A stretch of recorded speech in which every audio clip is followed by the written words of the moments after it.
Corona सारख्याच एका व्हायरसनं धुमाकूळ घातल्यामुळे आता चर्चा सुरू झाली आहे ती त्यावरच्या उपचारांची।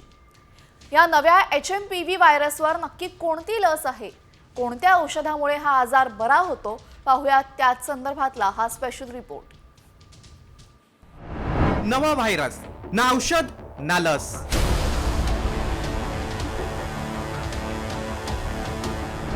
अँटीबायोटिक्सची HMPV पुढे फेल।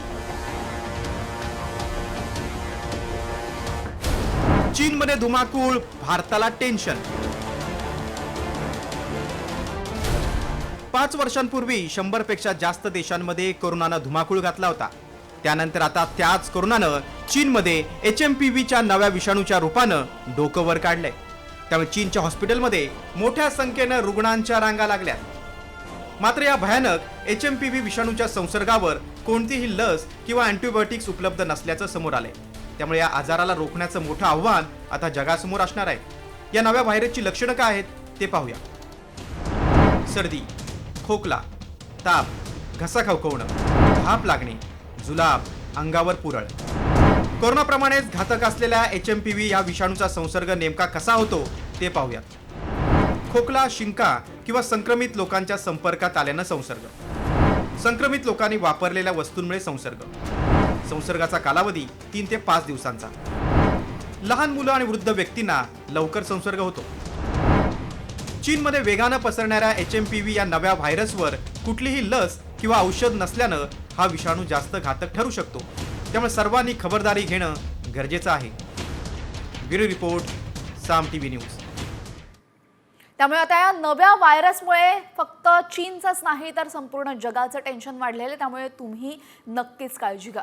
यानंतर आता बातमी आहे सरपंच संतोष देशमुख हत्या प्रकरणासंदर्भातली। गेल्या 8 तासांपासून परळीमध्ये सुरेश धस, मनोज जरांगे आणि अंजली दमानिया यांच्या विरोधात आंदोलन सुरूच आहे। परळीमध्ये वंजारी समाज आक्रमक झाला असून वंजारी समाजाने आता आंदोलन सुरूच ठेवलेले। परळीतली ही दृश्य आहे। जवळपास गेल्या 5 ते 6 तासांपासून हे आंदोलन सुरू आहे। जरांगेंवर गुन्हा दाखल झालेला आहे। परळी पोलीस ठाण्याबाहेर वंजारी समाजाकडून ठिय्या आंदोलन सुरू करण्यात आलेले आहे। या संदर्भात अधिक माहिती देत आहेत आमचे प्रतिनिधी विनोद जिरे। विनोद, परळीमध्ये वंजारी समाज आक्रमक झाल्याची दृश्य आपण बघतोय, अजूनही ठिय्या आंदोलन हटलेलं नाहीये, त्यांची नक्की मागणी काय आहे? नक्कीच जर पाहिलं तर हे बीड शहरातील आंदोलन आहे। बीडच्या शिवाजीनगर पोलीस ठाण्यामध्ये गेल्या 9 तासापासून या ठिकाणी सकल ओबीसी बांधवांनी वंजारी समाजाच्या माध्यमातून जे आहे ते ठिय्या आंदोलन सुरू आहे। या ठिकाणी काल जे परभणीमध्ये मोर्चा झाले त्या मोर्चा दरम्यान मनोज जरांगे पाटील असतील किंवा इतर जे सुरेश धस असतील किंवा जे नेते मंडळी आहेत त्यांच्याकडनं धनंजय मुंडे यांच्यासह वंजारी समाजाविषयी काही वक्तव्य केल्याचा आरोप केला जातोय। आणि त्यामुळे मनोज जरांगे पाटील यांच्यासह सुरेश धस, संदीप क्षीरसागर, बजरंग सोनवणे यांच्यावरती गुन्हा दाखल करावा ही प्रमुख मागणी घेऊन या ठिकाणी ओबीसी बांधव जो आहे तो आक्रमक झाला आणि गेल्या 9 तासापासून बीडच्या शिवाजीनगर पोलीस ठाण्यामध्ये या ठिकाणी ठिय्या आंदोलन सुरू आहे। जी, धन्यवाद विनोद आपण दिलेल्या सविस्तर माहितीबद्दल। तर परळीमध्ये वंजारी समाजाने आक्रमक पवित्रा घेतलेला आहे। मनोज जरांगे, अंजली दमानिया, सुरेश धस यांनी वंजारी समाजाविरोधात केलेल्या वक्तव्यावरून आता त्यांनी आक्रमक पवित्रा घेतलाय। तर एका बाजूला आपण पाहतोय परळीमध्ये वंजारी समाजाचा मोर्चा सुरू आहे, आंदोलन सुरू आहे, तर दुसऱ्या बाजूला सरपंच संतोष देशमुखांच्या हत्येच्या निषेधार्थ पुण्यामध्ये आज जनआक्रोश मोर्चा काढण्यात आलेला। पुण्यातील लाल महालपासून निघालेला हा मोर्चा जिल्हाधिकारी कार्यालयावर धडकला आणि या मोर्चामध्ये देशमुख कुटुंबियांसह भाजप आमदार सुरेश धस, खासदार बजरंग सोनवणे, माजी मुख्यमंत्री पृथ्वीराज चव्हाण सहभागी झाले होते। यावेळेस वाल्मिक कराडच्या फोटोला जोडे मारत संतापही व्यक्त करण्यात आला। यानंतर अध्यक्ष माननीय जयंत पाटील साहेब आपलं 2 मिनिटात मनोगत व्यक्त करतील। तर पुण्यातील आक्रोश मोर्चामध्ये सरपंच संतोष देशमुख यांचे कुटुंबीय मोर्चात सहभागी झाले होते आणि आरोपींना लवकरात लवकर पकडून फासावर लटकावा अशी मागणी यावेळेस करण्यात आली। मुख्यमंत्री भावाला लाडक्या बहिणीची विनंती आहे असं देशमुख यांच्या बहिणीने म्हटलं। तर आम्हाला न्याय द्या अशी साथ देशमुखांची मुलगी वैभवीनं घातली आहे। विश्वास आहे आमच्या लवकरात लवकर आरोपी पकडतील, आम्हाला न्याय मिळेल। पूर्ण राज्यात हा मोर्चा निघतोय, सरकारला, मुख्यमंत्र्यांना तुमची काय मागणी आहे? मुख्यमंत्री लाडक्या भावाला लाडक्या बहिणीची कळकळीची विनंती, लवकरात लवकर आरोपी पकडा आणि त्यांना फाशीची शिक्षा लवकरात लवकर द्या. माझा मुख्यमंत्री भावावर विश्वास आहे. शिक्षेचं स्वरूप काय असेल?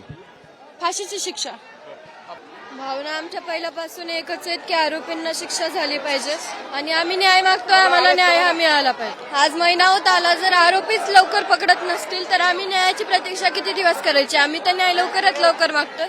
त्यासाठी प्रशासनाला एकच विनंती आहे की जे आरोपी आहेत आणि त्यांना मदत करणारे जे कोणी असतील त्यांना पण तुम्ही लवकरात लवकर अटक करा आणि आम्हाला न्याय मिळवून द्या. तर पुण्यामध्ये अशा पद्धतीने जनआक्रोश मोर्चा निघाला होता. तर दुसऱ्या बाजूला सुरेश धस यांनी धनंजय मुंडेंवर मोठे आरोप केलेले आहेत. धनंजय मुंडेंच्या बंगल्यावर 2 कोटींच्या खंडणीचा डील झाल्याचा गंभीर आरोप भाजप आमदार सुरेश धस यांनी केलाय. या डीलच्या बैठकीचं खोटं ठरलं तर राजीनामा देईल असंही धस यांनी म्हटलेलं आहे. या सर्वांची बैठक धनंजय मुंडे यांचा जो बंगला आहे वरती डोंगरावरती पंडित अण्णा यांनी बांधलेला, त्या बंगल्यावरती ही पहिली बैठक झाली. त्याच्यानंतर त्याच वेळी जोशी पीए हे धनंजय मुंडे यांचे पीए आहेत. ते पीए ते पीए थ्रू अवधा कंपनीचे वरिष्ठ हे त्यांच्याबरोबर संधान साधत होते. हे अजित दादा, तुझ्या पाया पडतो, तुझं काय अडकलं रे ह्यांच्यापाशी? काय अडकलंय? हे जाऊ दे ना का बाहेर, हे जाऊ दे. अरे बाबा, हे सातपुडा सरकारी बंगल्यावर जर बैठका घेत असतील आणि ही बैठक जर चुकीची निघाली, मी चॅलेंज देतो, राजकारण सोडून देईल बरं का. तर सरपंच संतोष देशमुख हत्या प्रकरणासंदर्भामध्ये रोज नवे दावे प्रतिदावे आरोप प्रत्यारोप केले जात आहेत. दरम्यान राज्यभरात गाजत असलेल्या सरपंच संतोष देशमुख यांच्या हत्या प्रकरणी तब्बल 25 दिवस आरोपी कुठं लपले होते आणि हे आरोपी पोलिसांच्या जाळ्यात नक्की कसे अडकले, पाहूया त्याचवरचा हा स्पेशल रिपोर्ट. सरपंच हत्या प्रकरणात नवा ट्विस्ट. डॉक्टरला इंजेक्शन, पुढे आलं गुजरात कनेक्शन.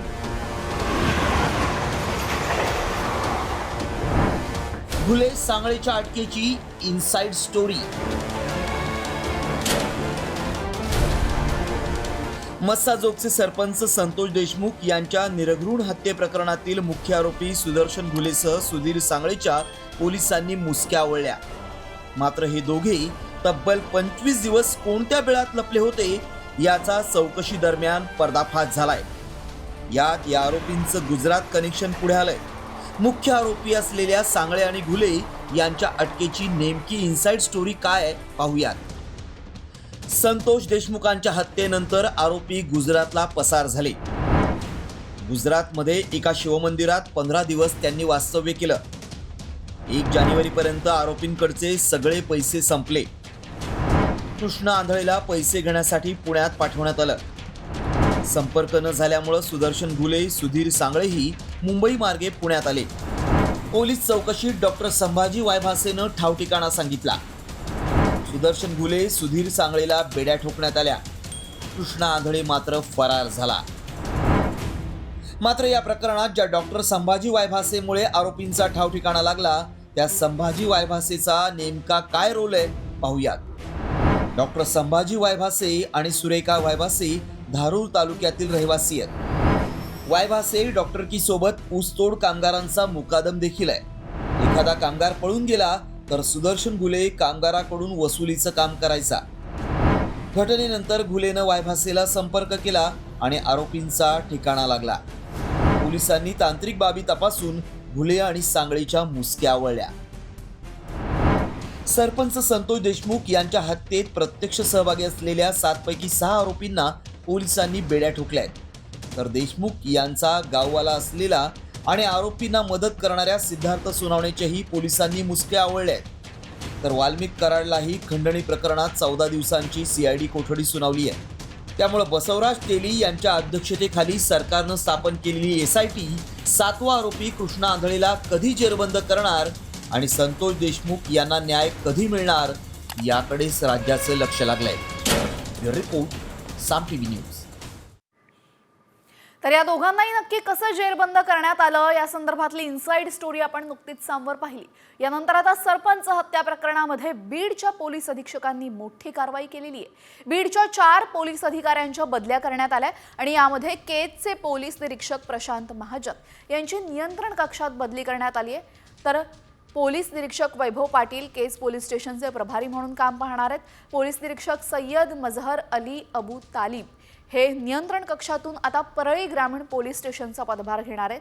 तर पोलीस उपनिरीक्षक सुकुमार बनसोडे यांची केज पोलीस स्टेशनला बदली करण्यात आलेली आहे.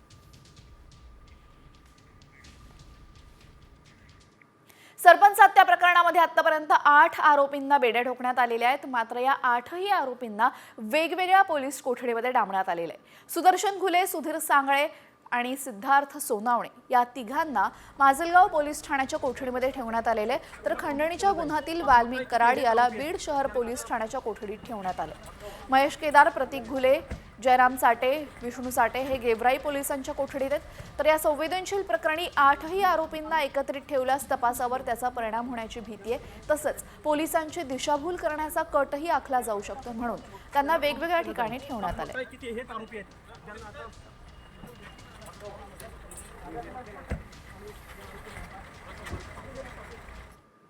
तर आता या संपूर्ण प्रकरणावरनं धनंजय मुंडे यांना लक्ष केलं जातंय आणि धनंजय मुंडेंवर अजितदादांनी कारवाई करण्याची मागणी करणारे भाजपाचे आमदार सुरेश धस यांच्यावर राष्ट्रवादी काँग्रेसचे प्रवक्ता सूरज चव्हाण यांनी टीका केली आहे. धस यांना मुख्यमंत्र्यांनी आवर घालावा अशी मागणी चव्हाणांनी केली आहे. तर धस यांनीही सूरज चव्हाण यांच्या टीकेला प्रत्युत्तर दिलेले पाहूयात.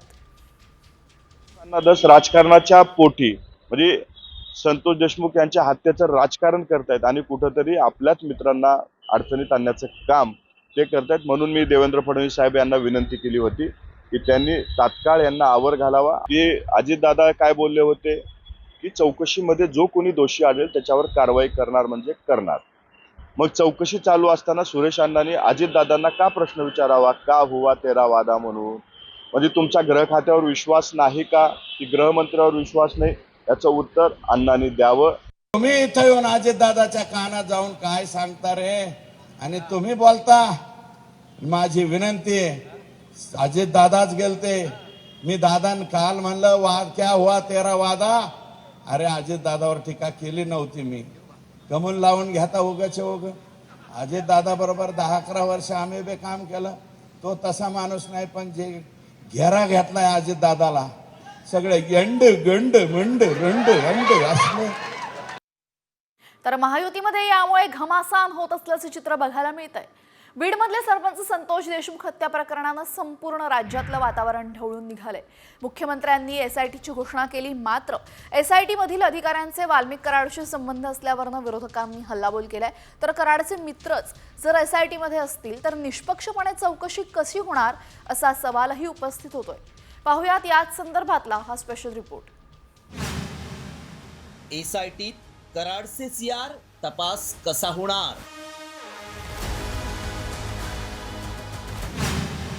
कराडचा SITतील अधिकाऱ्यासोबत फोटो. SIT बरखास्त करण्याची विरोधकांची मागणी. गेले कित्येक वर्ष ते बरोबर आहेत. वाल्मिक कराडना नमस्कार करणारी माणसं आहेत. बीड मधलं संपूर्ण पोलीस खातं बरखास्त केलं पाहिजे. बीड मधले सरपंच संतोष देशमुख हत्या प्रकरणात मुख्यमंत्र्यांनी सखोल चौकशीसाठी SIT स्थापन केली. तपासाला वेग आला. थेट खुनाच्या गुन्ह्याशी संबंधित असलेल्या 7 पैकी 6 आरोपींना अटकही झाली. मात्र याचा मुख्य सूत्रधार म्हणून आरोप होत असलेला आणि सध्या खंडणीच्या गुन्ह्यात जेलमध्ये असलेल्या वाल्मिक कराडच्या एका फोटोवरून SITच्या संपूर्ण तपासावरच प्रश्नचिन्ह निर्माण झालंय. या फोटोमुळे SIT वादाच्या भोवऱ्यात सापडली आहे. या SITतला अधिकारी PSI महेश विघ्ने आणि वाल्मिक कराड यांचा एकमेकांच्या खांद्यावर हात ठेवून काढलेला फोटो व्हायरल झालाय.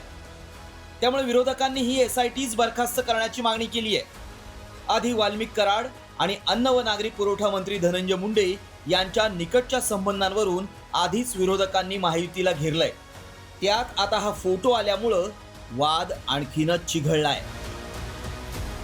बीड जिल्ह्यातल्या पोलिसांकडे जर तुम्ही SIT करून देत असाल तर ते काय खाक चौकशी करतील संतोष देशमुख प्रकरणाची? कशी करू शकतील ते? तिथली माणसं ही त्यांच्या बरोबर आहेत, गेले कित्येक वर्ष ते बरोबर आहेत. वाल्मिक कराडना नमस्कार करणारी माणसं आहेत आणि अशी माणसं त्यांच्या विरुद्ध चौकशी करतील असं महाराष्ट्र अपेक्षा करूच शकत नाहीत. आणि कुठल्याही परिस्थितीत ही ताबडतोब SIT बरखास्त करण्यात यावी अशी माझी ठणकावून मागणी आहे शासनाकडे. संतोष देशमुख यांचा खुनाचा तपास हा निष्पक्ष पद्धतीने होत नाहीये. माझी अशी मागणी आहे, बीडमधलं संपूर्ण पोलीस खातं बरखास्त केलं पाहिजे. संपूर्ण पोलीस खातं ज्यांच्या नेमणुका त्या वाल्मिकी कराड आणि धनंजय मुंडे यांच्या सूचनेवरून झालेल्या आहेत, हे संपूर्ण पोलीस खातं त्या भागातलं पोलीस स्टेशन सगळे बरखास्त करून तिथे नव्यानं नेमणुका व्हायला पाहिजेत आणि त्यानंतर हा तपास व्हायला पाहिजे. सरपंच हत्या प्रकरणी भाजपचे आमदार सुरेश धस यांनी विधिमंडळाच्या अधिवेशनात आक्रमकपणे भूमिका घेतली होती. लातूर, बीड, परभणी, पुणे इथं आक्रोश मोर्चातही धस यांनी थेट मंत्री धनंजय मुंडेंच्या राजीनाम्याची मागणी केली आहे. धस यांनीही SIT मधील 2 अधिकाऱ्यांना हटवण्याची मागणी केली आहे. संसदेतही हत्या प्रकरणाचे पडसाद उमटलेत. इतकं संवेदनशील प्रकरण असताना SIT मध्ये प्रामाणिक आणि कर्तव्य कठोर अधिकाऱ्यांची नावं अपेक्षित होती. मात्र तसं काही झालं नाही. SIT मधील अधिकारीच जर कराडचा दोस्त असेल तर चौकशीचा केवळ फार्स ठरेल. त्यामुळे आता गृह खात्याची ही जबाबदारी असलेले मुख्यमंत्री फडणवीस याबाबत काय निर्णय घेतात ते पाहणं महत्त्वाचं आहे. ब्युरो रिपोर्ट, साम TV न्यूज. तर आता SIT संदर्भात आलेल्या आक्षेपांनंतर गृहमंत्री देवेंद्र फडणवीस नक्की काय निर्णय घेतात हे पाहणं महत्त्वाचं ठरेल. यानंतर आता बातमी आहे अंजली दमानिया यांनी केलेल्या दाव्यासंदर्भातली. 4 दिवसांपासून अंजली दमानिया यांना जवळपास 700 ते 800 धमकीचे कॉल आल्याचा आरोप त्यांनी केलेला आहे. धमकी देणारे मुंडेंचे कार्यकर्ते असल्याचा दावा दमानिया यांनी केला असून दमानिया यांनी तक्रार द्यावी, चौकशी करण्यात येईल असं आश्वासन मुख्यमंत्री देवेंद्र फडणवीसांनी दिलंय. मला दिवसाला जवळजवळ 700 ते 800 फोन कॉल्स पहिल्या दिवशी आले, दुसऱ्या दिवशी आले, काल 3रा दिवस होता. म्हणून आज मी 4थ्या दिवशी ही प्रेस कॉन्फरन्स घेते आहे, कारण आज देखील ते फोन कमी झाले नाही आहेत आणि बंद तर अजिबात झालेले नाही आहेत. आणि कोणी बोलायला लागलं, प्रूफ द्यायला लागलं की तुम्ही त्यांचा असा मानसिक छळ करणार. सगळेच्या सगळे जे आहेत ना, सगळे पंकजा आणि धनंजय मुंडेंचे कार्यकर्ते आहेत. या प्रकरणाच्या अनुषंगाने जे लोक दादागिरी करतात, जे लोक हप्ते वसुली करतात, अशा सगळ्यांवर जरब बसवायचं आम्ही ठरवलेलं आहे. त्यामुळे या संदर्भातली योग्य कारवाई चालली आहे आणि श्रीमती अंजली दमानिया यांची काही तक्रार असेल त्यांनी पोलिसला द्यावी, पोलीस त्याच्यावर निश्चित कारवाई करतील. तर गेल्या अनेक दिवसांपासून अंजली दमानिया यांना धमकीचे फोन येत असल्याचं त्या म्हणालेल्या आहेत. तर दुसऱ्या बाजूला आता सरपंच संतोष देशमुख हत्या प्रकरणावरनं मनोज जरांगे आणि लक्ष्मण हाके यांच्यामध्ये जुंपल्याचं दिसतंय. मनोज जरांगे पाटलांनी धनंजय मुंडेंना धमकी दिल्यानंतर लक्ष्मण हाके आणि जरांगे पाटील यांच्यात जुंपली. जरांगे घरात घुसायची भाषा करतात आणि त्यांच्या धमकीला आम्ही घाबरणार नाही असं हाके म्हणतायत. तर धनंजय मुंडेंनीच लक्ष्मण हाकेंना बोलायला सांगितलं असल्याचा आरोप जरांगेंनी केलाय. समाज टार्गेट केला जात असेल तर मोर्चाला प्रतिमोर्चानं उत्तर मिळेल आणि आम्ही कायदेशीर मार्गानं, लोकशाही मार्गानं आंदोलनं करू. आम्ही कुणाला बघून घेऊ, घरात घुसू. अरे जरांगे, अरे जरा बघ किती किलो वजन आहे तुझं, अगोदर वाऱ्यानं उडून जाशील तू आणि तू घरात घुसायची भाषा करतो. गेला ना तो काळ. आता कायद्याचा काळ आहे, न्यायाचा काळ आहे. घरात घुसायची भाषा, कुणाला धमकी देतो? पाराच्या कट्ट्यावर बसला का हा? त्यामुळे ह्या असल्या गोष्टींना आम्ही घाबरणारे नाही आहोत. आम्ही मोठ्या ताकदीनं या महाराष्ट्रामध्ये मोर्चे, प्रतिमोर्चे, आंदोलनं उभी राहतील. तिकडे त्याला नाही, मी नाही, कारण त्याला विरोधक कधी मानलेला नाही. कारण ते कोणाला विरोधक मानलं नाही. मी त्यांच्या एकाही जातीला, नेत्याला बोललो नाही. मग ते वंजारीचे असू द्या, ते धनगराचे असू द्या, माळ्याचे असू द्या, दलित असू द्या, मुस्लिम असू द्या, नाही 18 बगड जातीला मी कधीच दुखवलेलं नाही. आणि ते घुसायचं ते धनंजय मुंडेंनी सांगितलं असं.